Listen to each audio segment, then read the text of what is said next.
while the other 4 attacked the Japanese bombers. Wow. Hello, what's the crack? What's the story? Welcome back to the channel. Today we're checking out the secret mission for Pearl Harbor Revenge, Operation Vengeance. So I know Pearl Harbor was about America fighting Japan. When Japan attacked the Americans, they were pissed off. So let's see what happened. Let's go. Enraged over the sneak attack on Pearl Harbor, just going to war with Japan was not going to be enough to calm the fury of the United States. The American government believed that the clearest course of action would be to get direct revenge on the man who planned the strike. With help from Japanese Americans, the U.S. intelligence community launched Operation Vengeance and began to track the movement of Japanese Marshal Admiral Isoroku Yamamoto across the Pacific Theater. When the Magic Code-breaking unit intercepted his itinerary in April of 1943, FDR himself allegedly gave the simple order, quote, "Get Yamamoto." A squadron of P-38 Lightnings was quickly sent aloft to take down the admiral.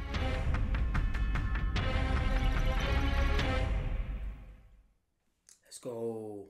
Come on.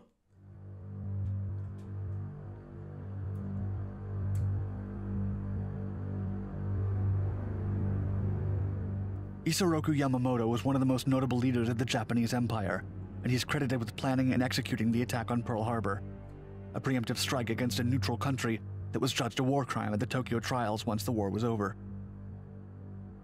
Yamamoto held several posts in the Imperial Japanese Navy throughout his career and was a major architect of the country's naval aviation program.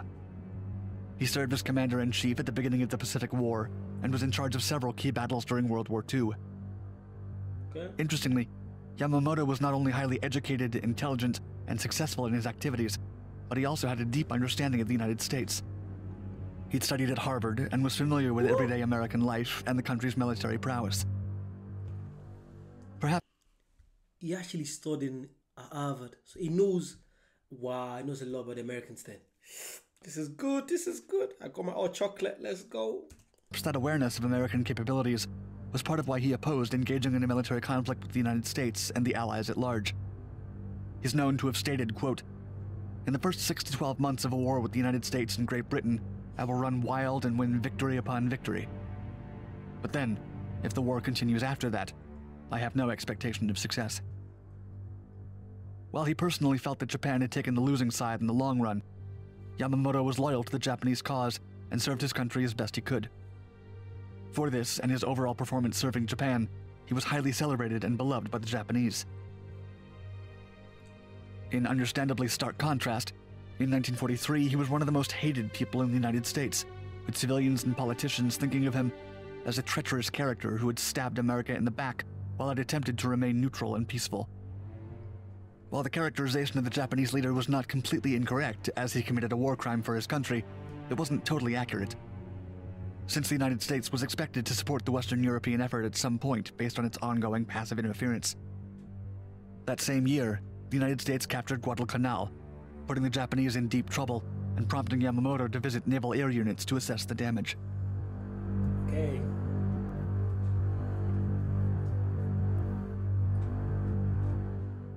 Let's go.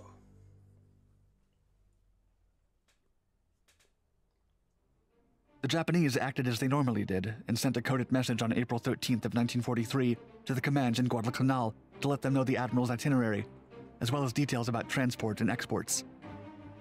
Unknown to them, the military intelligence service had been able to intercept their communications for years. MIS soldier Harold Tudena has been credited with intercepting the radio message. The message was sent using a brand new JN25D code, but Nisei second-generation Japanese Americans assisted in decoding the message.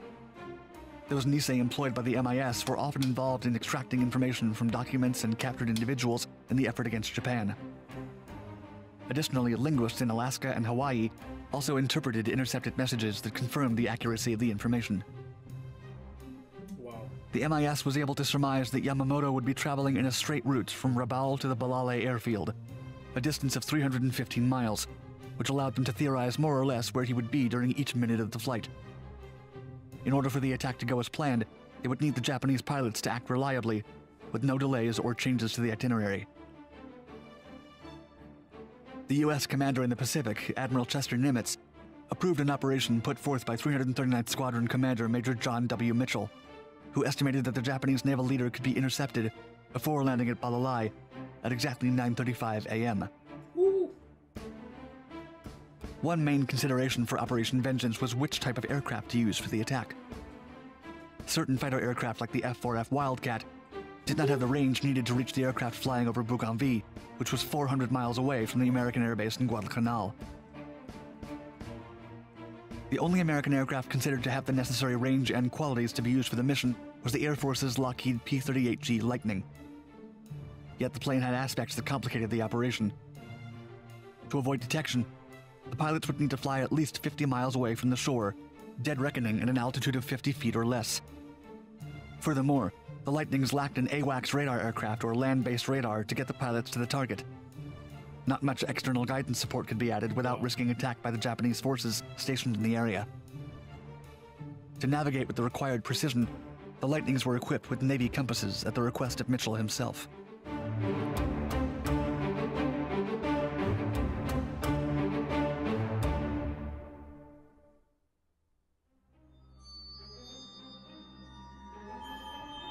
The 339th Squadron Commander Major John W. Mitchell led the charge on April 18, 1943. 18 P-38 Lightnings chosen to target the Admiral were each equipped with their standard 20mm cannon and 4 machine guns. They carried additional drop tanks so they could make the long flight. 18 planes were chosen for the mission, and 4 of those were selected to attack Yamamoto's aircraft, while the rest climbed above to form a cover against the Japanese escorting fighters. Wow, so it looks like the Americans, they've been prepared for a long time. That's why today they're so good at this. They're ready for any mission. Do you know what I mean? They've been doing this for over 50, 60 years. Actually, 1943, 57 plus 20. Yeah, 70. Yeah, close to 80 years. That's crazy. Wow, wow, wow. Good luck to Yamamoto. Good luck to the guy. Wow, they're coming in hard for him. The pilots involved were briefed with incomplete information, being told that they were attacking a high-ranking Japanese officer who'd been spotted by a coast watcher. They did not know who the specific target was or the extent to which MIS was involved in locating him. This account of events has been partially contradicted by a witness who claimed Mitchell revealed that Yamamoto was the target in order to motivate the pilots. Okay. At 7 a.m. that morning, only 16 of the intended 18 planes took off from the field because 2 of the pilots assigned to the kill squad saw their planes compromised, one to a flat tire and the other to a faulty fuel feed. The 2 pilots who made the flight out of the 4 selected to carry out the kill were Captain Thomas G. Lanphier and Lieutenant Rex T. Barber. They traveled 400 miles at low altitude in complete silence, and with an estimated low probability of success. It was the fighter intercept mission requiring the longest distance flight of the entire war. Calculating the wind speed, flight path, and speed of the Japanese G-4M Betty carrying the Admiral, the Americans expected to intercept at exactly 9:35 a.m. The U.S. team arrived 1 minute earlier than needed, at 9:34, and their intel was proven correct when the Japanese aircraft appeared in the next minute. Oh. 2 Betty bombers, one of which carried Yamamoto, entered into the view of the Lightning planes at 4,500 feet. They were escorted by 6 A-6M0 fighter planes at 5,500 feet. 12 of the American planes flew up to 18,000 feet undetected, while the other 4 attacked the Japanese bombers. Wow. The bombers dove to evade the attack, while Captain Lanphier and Lieutenant Barber pursued them without knowing which of the 2 carried their target. Reportedly, Lieutenant Barber shot at one of the Bettys and did successfully damage its right engine, sending it straight into the jungle. The other one was allegedly shot by Lieutenant Holmes, which forced it to crash land into the sea. Wow. In the jungle, Admiral Isoroku Yamamoto's body rested with his sword in hand.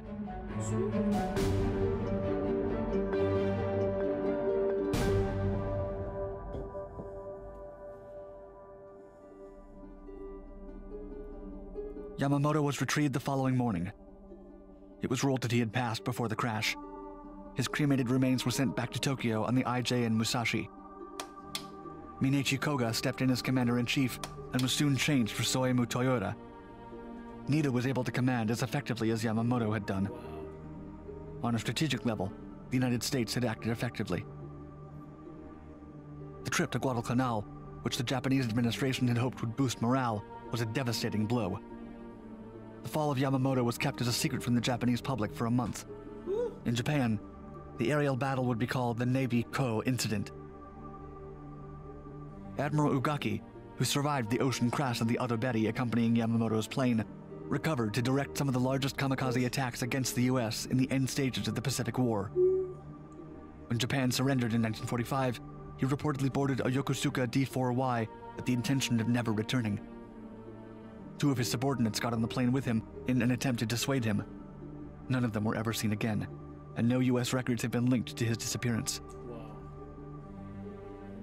For the United States, the successful mission represented a point of great pride in the greater conflict. To hide that they had read the Japanese codes, all American newspapers and broadcasters were told the fake story used to brief the squadron, that Coast Watchers had seen Yamamoto entering his bomber in the Solomon Islands. This way, the American military could claim that the kill was a matter of luck, rather than the product of intelligence efforts. Japanese were more than happy to accept this version of events, and failed to realize many of their ciphers had been broken.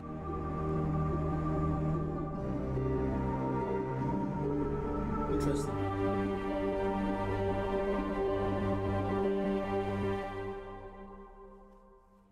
Despite the success of the mission, controversy followed the incident for years. The pilots involved were not debriefed after the mission. As there were no interrogation procedures established in the area back then, only Lieutenant Holmes was able to give his account, stating that one Betty was taken down by him, and the intelligence community assumed that was all there was to it. Captain Lanfear and Lieutenant Barber both took credit for downing Yamamoto's plane, and each was given half credit. 6 months after the operations, some of its details were leaked to the press, with Time magazine reporting Captain Lanfear's involvement. This represented a breach of Navy security, since identifying him by name made him a target for retaliation. As a reprisal, Major John Mitchell was given the Navy Cross rather than the more prized Medal of Honor. All other pilots in the killer portion of the squad were given the same honor. Okay. Lieutenant Barber formally petitioned to have his half credit changed to a full credit, but in 1991 the Air Force History Office ruled that sufficient uncertainty remained in the case for both Captain Lanfear's and Lieutenant Barber's claims to be accepted. A close friend of both officers would later claim that Captain Lanfear had composed the official report, the medal citations, and several articles about the mission published in magazines. Additionally, it's been claimed that while Lieutenant Barber had been willing to share half of the credit at first, Lanfear had written a manuscript for a memoir claiming full credit. Even though the book was never published by Captain Lanfear, he continued to take credit throughout his life, which Lieutenant Barber continued to strongly contest. Wow, I would have loved to see them argue about that. No, I did it. No, I did it. No, what? What do you guys think? What do you guys think actually happened? It's so interesting.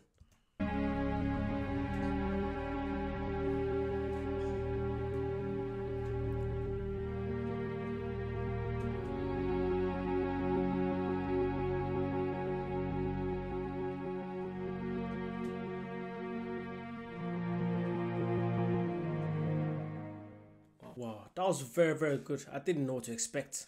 Because, they teach you this kind of stuff in school, but they don't go deep into it. I didn't know what was involved. Was Yamamoto was the commander for Japan. I didn't know that at all. I just didn't know that. But yeah, that was very good. If you want to see more stuff like this, make sure you like, comment down below, subscribe, and I'll see you guys very soon. Bye-bye.